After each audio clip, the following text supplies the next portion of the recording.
What's up, everyone? So today I wanted to address the question of where exactly does punk come from? I know there's a lot of debate about this, and you've probably watched a whole bunch of history of punk rock videos, and all the stories of the bands and the history of the bands. But that's not really what I want to talk about today. What I want to talk about is where does it come from, like sonically? Where does the sound come from? What makes what made punk sound the way it sounds? Why is it that once we get to the Ramones, all of a sudden now we have punk rock. Now we know what punk rock is. But where did it come from? You know? And a lot of people say that the Ramones are the first punk band. And if we want to consider the Ramones as the first punk band, then who are the grandparents of the Ramones? Like who are the ancestors of the Ramones? What led to the Ramones doing what they did? And to answer this question, we can go back to start in the 1950s or so. I mean, you can go back a little bit farther, but let's start with let's say the creation of rock and roll, right? Rock and roll is a pretty generic topic these days, but at the time it was sort of a new thing. And it happened because of a blend of other musical genres that were playing at the time, and it gave birth to a whole new thing, right? And obviously, you can't have punk rock if you didn't have rock and roll to begin with, right? And so, rock and roll, there's the famous people. There's like Elvis, things like that. There's the big name acts. There's some people who were like popular with the record companies, and some rock and roll being played on the radio and stuff. But it was also sort of like acceptable, right? It was like toned down a little bit. Like we think of Johnny Cash as being pretty punk rock. Like Johnny Cash is definitely like accepted by the punk community as somewhat of a representation of something, right? And if back in the day, if you were hanging out down on St. Mark Street, you definitely see people with Johnny Cash T-shirts, and you would 100% see Johnny Cash T-shirts for sale in a store. So the thing is, though, like his music, most of his music is kind of like gospel music in a way. It's a lot of religious songs and things like that. And I mean, he's got some big hits Folsom Prison is obviously like pretty punk rock, singing about being in prison and stuff like that. And Ring of Fire is pretty cool. But a lot of his music, it was like classic Christian kind of gospel stuff. And so Johnny Cash is great, right? And we consider him to be punk rock. But sonically and musically, I'm not so sure that he's exactly a direct influence, right? So the thing is since there was rock and roll that was acceptable, it could be played on the radio, and it didn't cause any teenage riots or anything, there was a need for something that was a little edgier, a little harder, a little more interesting. Younger people wanted something that was a little more. And so that actually gave rise to things like rockabilly, and rockabilly obviously is its own genre with its own history and stuff. But it really, it was a little bit more. It was a little bit closer to punk. Obviously, still using upright basses and things like that. But they did start using electric guitars, and I know they're not the only ones that use electric guitars, but electric guitars are sort of like the stone axe that led to punk rock, because without electric guitars, you're not playing any punk rock. So that was another thing where it's now we have a different style of rock and roll. It's a little bit harder and maybe a little bit faster. So we're talking people like Carl Perkins and Link Ray, and they're a little bit more wild. You know what I mean? They're considered a little crazier and maybe more popular with people who wanted something edgier, a little bit edgier, and didn't just want more more of the songs you would hear in church, basically. Not that there's anything wrong with those, but it's not very cool, you know. So that was the 50s, right? Mid 50s into the late 50s, and then somewhere around the 60s, what we got us some surf rap, right? And so one of the famous songs that you would probably know is "Wipeout" by the Safaris. And now surf rock was a whole different thing. Surf rock was in a way like a really early version of a scene, right? So surf rock was more than just the music, right? It was also about like the culture around the music. It was about surfing and hanging out on the beach and like it really came from like California and stuff like that initially, basically like Dick Dale, right? Dick Dale you would know from the theme song to Pulp Fiction, which is called Miserlou. And he really he made use of what's called the spring reverb, and that was something that was kind of new at the time, but it gave this like really cool expansive sound to the guitar, and it wasn't quite so strong and tight and you know it sounded like waves. That's the idea. It sounded like waves. And so also what Dick Dale did was he started playing in a more Middle Eastern scale. So he wasn't playing in the classic Western, typical Western musical scale. He was playing in more of a Middle Eastern sound, right? And so that combined with the new technology really gave it this like cool sound, and it really captured the vibe of surfing in like the late 50s, early 60s. You know what I mean? And there was actually even like a debate over posers in the surf rock community because some surf rock bands did not actually surf. In fact, some surf rock bands didn't even live near a beach. But they got the sound down, and it became its own musical style that was sort of like detached somewhat from the need to like live in California and be a surfer. Right? And another thing that they did was they incorporated electric basses at some point here, and that was a big change because if you think about rockabilly to this day is typified by its like big upright bass. You know what I mean? Like I saw the Reverend Horton Heat, and they got the big upright bass, right? And that's sort of like what makes it rockabilly, and that's pretty true because I mean, the upright bass, it's a classic look, but obviously punk rock typically uses electric basses. So the addition of the electric basses from surf rock and things like that was a major influence on things. So you also had specific people like Dwayne Eddy over here. Dwayne Eddy he wrote Rebel Rouser, which you probably know. That's another good one. And the thing is that surf rock was originally like an instrumental thing. So originally surf rock it was just a band and there wasn't really any vocals. Like obviously Wipeout, he says Wipeout, but he doesn't really have much lyrics. There's lyrics on Surfer Joe, which is one of the Surfari's top hits. Um, but most of the time, original surf rock didn't really have any lyrics. It was mostly just an instrumental thing.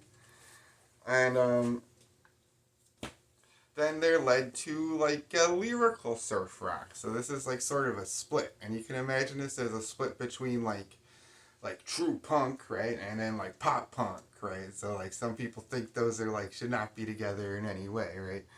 And so you had Dick Dale on one side with the instrumental, the classic, like people saying you gotta surf if you're gonna play surf rock, and then you had like the Beach Boys was like the big lyrical surf rock band, right? And that really gained a lot of mainstream popularity, but it's also very like acceptable.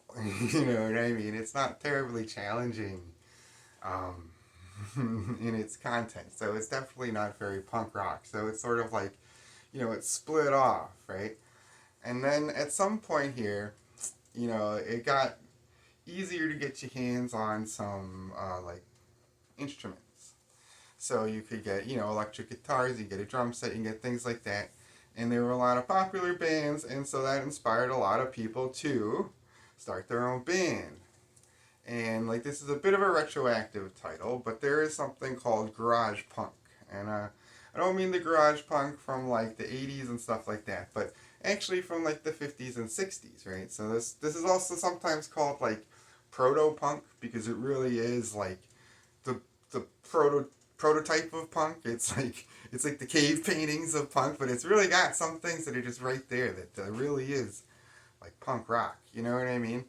And so one of the top bands for that genre would be like the Sonics, right? And they had this album like Here Are the Sonics, something like that. And they wrote this song called Strychnine. And Strychnine is a song about drinking poison. And it was also covered by the Cramps in the 80s. So right there you can see that like this proto-punk, garage punk, like it really does go straight to classic punk. Punk in the 80s. The Cramps covered Strychnine, and it's a pretty great song. And if you listen to the Sonics version, like you actually might be surprised that this is from the 60s, that this is from like when it's from, because it's very like loud and fast, you know what I mean? And like this might not be an official definition, but for me a lot of the times I think of garage punk or proto punk having like the singer has to like scream at some point. And I don't mean like a hardcore song or like somebody who's practiced it and isn't trying to blow out the vocal cords. I mean like a scream. Like the top of their lungs, probably blowing out the microphone, you know? And the production quality is a lot more raw. It's a little bit faster, things a little louder. It sort of captures that like live band sound a lot better than like something that's a little too polished. You know what I mean? And of course, the lyrical contents of these kind of songs were a lot edgier, a lot more in line with like, you know, probably what teenagers were doing at the time, hanging out, drinking beers, that sort of thing, you know. Um, and so at the same time in the 60s, you also surprisingly had things like the Stooges. And I know that we all say like the Ramones are the first punk band.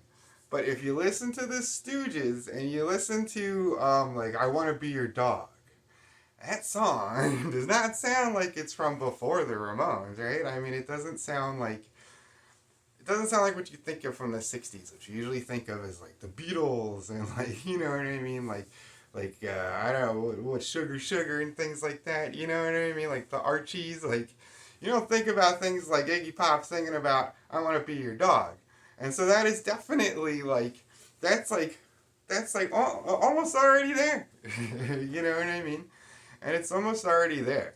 So it's like you have this build up from like classic rock and roll and like the need for something a little bit edgier, right?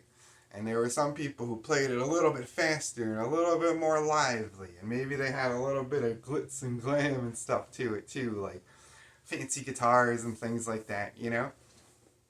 And then you had people doing it themselves. So it's like you saw these big bands, you saw these big names, and you can also start your own band and do it yourself. And you play like local shows and things like that. So, I mean, it really is the same idea. And like I said with surf rock, the idea that like the music wasn't just music, that it was like somewhat of a lifestyle. You know what I mean? There was like debate about posers in the surf rock community.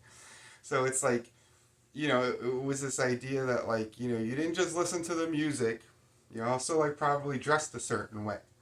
You also like maybe you didn't cut your hair or something like that, or like you hung out on the beach all the time, and you definitely learned to surf because that was like otherwise you're a poser, I guess, right? If you can't surf. So that was like another element that I think is really important because like punk is classically understood as being more than just music. Like it's a style of music. There's a lot of subgenres, but the thing is like it's more than just the music. Like you might write a song to try and get a point across. You know what I mean? There's a lot of bands that are political. There's a lot of bands that like talk about things that like maybe the mainstream doesn't want to talk about. Maybe it's not even a very popular view. Like not everybody's vegan or something, but some bands are vegan. So the idea that there's more to the music than just listening to the music and that the music might like express something that you agree with, or that it might like represent some sort of lifestyle, or even just the image of a lifestyle. You know what I mean? That's I think is a really really important part of it. And like then things like the Stooges and whatnot, and the Sonics and things like you really had like bands that were pushing the boundaries of like like audio quality, so the productions weren't that great, and like maybe the record doesn't sound that awesome, but it's got this energy, it's got this thing, like they actually captured something when they played it. and it makes you want to move around, makes you want to dance, and it's got all the energy and the I don't know, loudness and stuff that punk rock has, you know. And so it's like that was another important part because it's like there's always been this push from like the mainstream corporate record conglomerates and stuff to like have, you know, acceptable okay music for the advertisers and things like that, and there's like FCC standards, can't curse on the radio, things like that. So there's always been this need for like something real, something raw, something that people identify with more if they're not one of the like people of the mainstream, if they don't really fit into the typical category of you're like happy consumer, you know, you want something else. And that I think is another important element. So really like were the Ramones the first punk band? Like obviously like the world has decided they are, you know what I mean? But I mean, it's hard to deny things like the Stooges because it's like right before, you know. So if you just like expanded your criteria a little bit, like you could actually include more things. And like if we expand like, you know, even 20 years to before the Ramones got together, we can still find a bunch of things that I think like either like are punk in their own right, in their own way at the time, like for the time, or like a major element of what led to punk music later. You know what I mean? Like whether it's like making it a lifestyle, whether it's like pushing the boundaries of like what's acceptable to play and skills and how complex a song has to be. There's a lot of things that went into it. And I think that there's actually a little bit more punk that we can find just before the Ramones if we really look. And so I think that's like a pretty straightforward explanation of how I feel like where I think punk came from. I gave you a couple of bands to check out. You know, there's the Sonics, obviously, the Stooges. There's Link Wray. There's Carl Perkins. There's Dick Dale. There's what? Dwayne Eddy. There's the Surfaris. There's a whole bunch of stuff to go check out, and I really suggest you track it down because you're gonna hear what I'm talking about when you listen to it. You're gonna be like, "Hey, this is a punk rock bass line," or like, "Hey, that really sounds like this other band," or like, "Oh crap, this band I like covered that song. I didn't know the Cramps did Strychnine by the Sonics." So I suggest that you go track some of these things down. I think you might enjoy some of them, especially if you like punk rock. And if you're really interested in where punk rock came from, and not just from like a textbook Wikipedia article style kind of video, like this is a way to do it. You gotta track down the old stuff, listen to the old stuff, and enjoy it. And thanks for watching.